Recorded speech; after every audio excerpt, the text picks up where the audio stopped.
Hello and welcome to Rajya Sabha Television. You're watching India's World with me, Frank Rausen Pereira. Several media reports have suggested that India is preparing for any eventuality in the war-torn country of Afghanistan by being in regular touch with key political stakeholders there and with other nations, including key regional partners that want stability in the region. Now, the Taliban, a hardline group, were ousted from power in Afghanistan by the US-led campaign in 2001. The US administration is in the process of reducing the number of its troops in the country and wants to enter into a peace accord with the Taliban.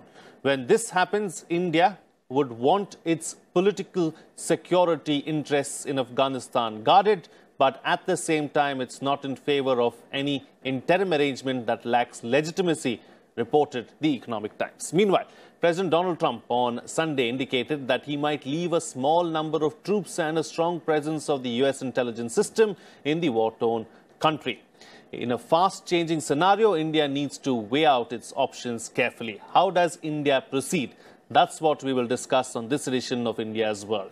Joining me on the program today are Prabhu Dayal, former ambassador, Alok Bansal, Director, India Foundation, and Harshvi Pant, Head Strategic Studies, Observer Research Foundation. Thank you to all my guests for joining me on this edition of India's World. Ambassador, I'd like to begin the program with you.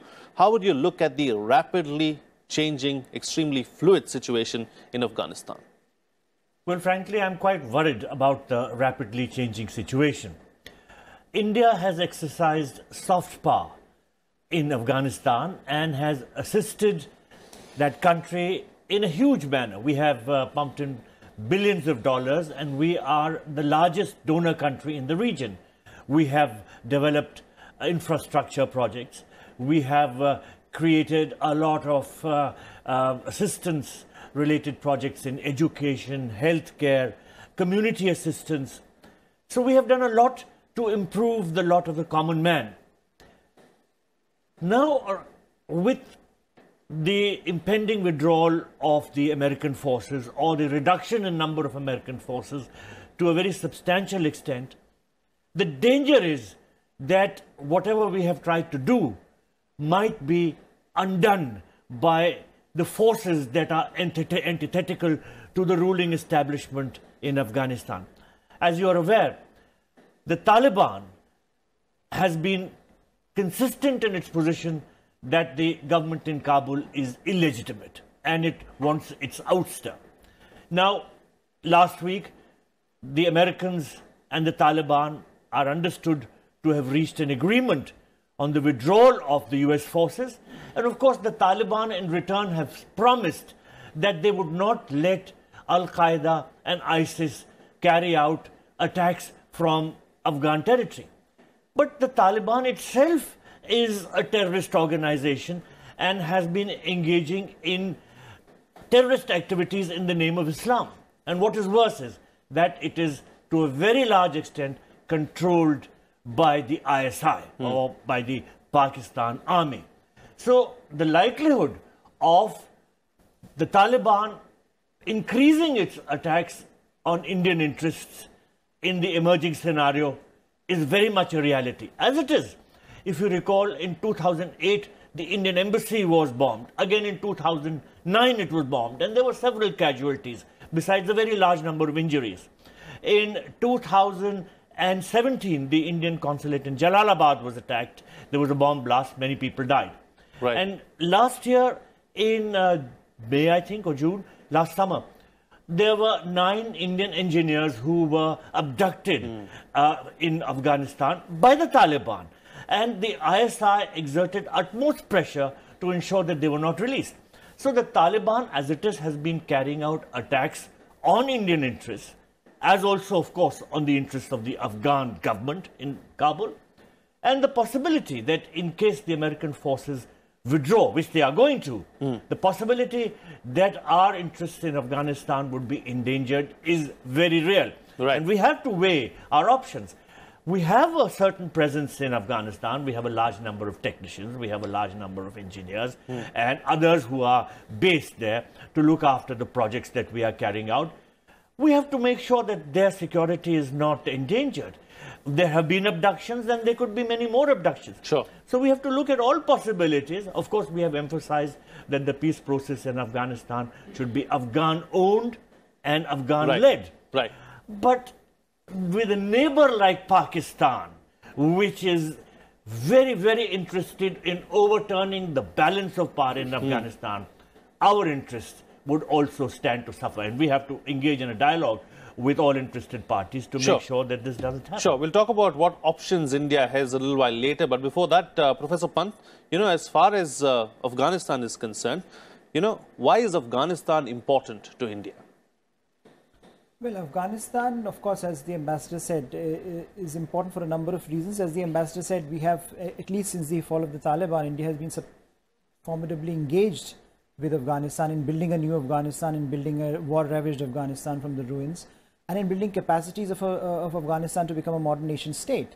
And that is a process that I think India has been a very important and steadfast partner to the ordinary Afghans. And I think that is reflected in the way, any poll would tell you that India it remains the most important, most popular country for ordinary Afghans. So I think in that sense, India's relationship with Afghanistan owes back to the history, to our geography, of course, it's being a neighbor, but also to this larger trend in India's recent foreign policy, where India looks at some of its regional commitments very seriously. And so Afghanistan post-Taliban has been seen by Indian policymakers as an important commitment as to how we want to see our neighbors grow, and how can we have a stake in their prosperity. And I think that's the engagement that India has had with Afghanistan. There is, of course, the strategic rationale for engaging with Afghanistan. The fact that Pakistan sees Afghanistan as its strategic periphery means that India's role had been visualized as very limited, and India has tried to engage with Afghanistan to make sure that that does not happen, that the repeat of the past does not happen. Afghanistan also becomes very critical if you look at India's engagement with the larger Central Asian region. So when we look at our engagements in the Central Asian geography, Afghanistan becomes a very important nodal point for us. The larger connectivity projects that we are trying to envision in the region have Chabahar, as one of the projects where we are trying to link Afghanistan to the larger, if you can call it a modern global economy. So in that sense, our engagement with Afghanistan spans across sectors, it spans across geographies, it also spans across various ethnicities. We are not wedded to one particular ethnicity in the country, as some countries are in the region and beyond. And we have engaged with all stakeholders in the past as well. So when you look at why Afghanistan is now so critically important, and especially in the context in which we are discussing America trying to rethink about its own role and leave Afghanistan without any fallback option, that means that a lot of what ailed Afghanistan in the past, it's Pakistan trying to dominate its polity, Pakistan trying to make sure that Afghanistan adheres to a particular political trend and hews a certain line in its foreign policy, that has been problematic. And of course, it led to Afghanistan becoming a base for all kinds of extremist and violent radical ideologies. Right. Emanating from Afghanistan, they have shaped the contours of South Asia and beyond for a long time. And that was the reason why America was hit and America came back. So I think for a lot of these reasons, for us, it's very important that Afghanistan prospers. Afghanistan becomes a modern nation state. Afghanistan remains an independent, strategically autonomous power in the region that can make decisions based on what it feels are its own interests, rather than other countries trying to dominate it and dictate terms to it. All right. Captain Bansal, now that we've understood, what the problem really is in Afghanistan and what Afghanistan means to India, what are our options really in Afghanistan? As far as India is concerned, firstly, we must understand that as far as an Afghan is concerned, India is one of the most preferred nations. As I said, India's popularity rating in Afghanistan is extremely high. Now, having said that, see, one of the biggest problems of this US talks with Taliban is that it has undermined the administration of President Ashraf Ghani. Because in a tribal society, ordinary citizen perceives the level of the people who are negotiating at par. So what has happened is that because US has started negotiating with Taliban, Taliban's stature has risen. Now the second thing is, we don't know who in Taliban is actually negotiating. This Mullah Baradar was in prison as far as Pakistan's prisons were concerned for a number of years. Now all of a sudden some order comes that he has been made head of the Qatar office and he's negotiating. So what are Mullah Baradar's credentials? Third thing is when people say that US will withdraw, but Taliban, Al-Qaeda and IS will not be allowed to operate out of Afghanistan. What is the guarantee? Because please understand, Al-Qaeda wants to wage a jihad under Amirul Muminin, who is Mullah Akhundzada. Al-Qaeda has never said that we want to wage a jihad under Ayman al-Jawahiri. Their jihad is premised on the leadership of Mullah Akhundzada. So unless, of course, Akhundzada himself comes out and says that, yes, I am not going to be the Amirul Muminin, I think any assurance that ISI-backed leaders give have got no meaning. The final thing which you must understand is that whether American troops are there or not, the ANA is no pushover. It can't be run over tomorrow. Please understand, in Afghanistan, people have come to power not by winning wars, but by winning over the fence-sitters. Because very often what has happened in Afghanistan is the fence-sitters have crossed over to the side which they perceive to be winning. So why American presence was essential was because it gave a sort of a feeling of permanence to the state government. So the fence-sitters remained with the government. Now this latest announcement by President Trump, where he said, yes, they would keep a token presence, would ensure the legitimacy of the government and would ensure that the government stays. And as long as government stays, please understand 60% of the Afghan population does not like Taliban. That's been proved by various polls that have taken place. We are invested in Afghanistan and we should remain invested. And we are training the Afghan National Army. Our engagement with the Afghan National Army needs to be enhanced.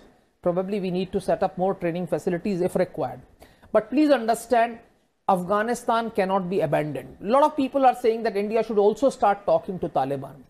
I fail to understand what are we going to gain. And when I say talk to Taliban, I mean talk as we call it the diplomatic parlance. Maintaining contact is essential. By anybody you are fighting with, anybody who's your neighbor, you have to maintain contact. But negotiating, the talks by meaning negotiations with Taliban doesn't serve any purpose. Because already so many countries have talked to Taliban. As far as Taliban is concerned, you are only one of the who have come, Johnny comes lately type of people who have just followed US, Russia and all other countries. It's not going to win you great goodwill. But by talking to Taliban, you will actually disappoint your friends in Afghanistan. So to my mind, it doesn't really serve any purpose. What we need to do is we need to strengthen Ashraf Ghani's government. We need to strengthen the democratic government in Afghanistan, ensure that they have the wherewithal to counter these obscurantist mullahs who are actually leading Taliban.